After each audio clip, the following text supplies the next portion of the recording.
মায়ের সঙ্গে কাটানো ছোট ছোট মুহূর্তগুলোই সবচেয়ে সুন্দর লাগে, কি বলো তোমরা?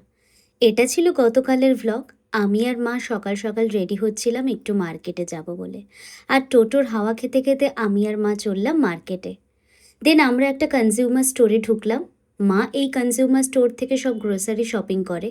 আর আমার সেরম কোনো এখানে কাজ না থাকায় আমি মায়ের পেছন পেছন চলতে থাকি। একজন মেয়ের বেস্ট ফ্রেন্ড তার মাই হতে পারে। তাই মেয়ের যা যা প্রয়োজন মা সেটা সাধ্যমতো কিনে দেওয়ার চেষ্টা করে। তাই আমার একটা ব্লাউজ পিস কেনার ছিল বলে চলে এলাম এই পিসের দোকানে। ধনিয়াখালি শাড়ির সাথে পরবো বলে একটা ব্লাউজ পিস পছন্দ হলো, আর সেটা আমার মা কিনে দিল। দেন আমি আর মা পার্লারে থ্রেডিং করিয়ে বাড়ি ফিরলাম। আর বাড়ি এসে এত রোদ্দুরে মনে হয় মুখে একটু ট্যান পড়েছে। তাই আকাঙ্ক্ষার এই বরাঙ্গ ফেস অ্যান্ড বডি ক্রিমটা মুখে লাগিয়ে নিলাম। এটাতে খুব ট্যান ওঠে, তোমরাও ইউজ করতে পারো। দেন স্নান সেরে লাঞ্চে বসলাম, আর লাঞ্চে ছিল গরম ভাত আর দেশি মুরগির ঝোল। তারপর দুপুরে একটু ভাত ঘুম দিয়েছিলাম। দেন ঘুম থেকে উঠে দেখি ভীষণ বৃষ্টি পড়ছিল।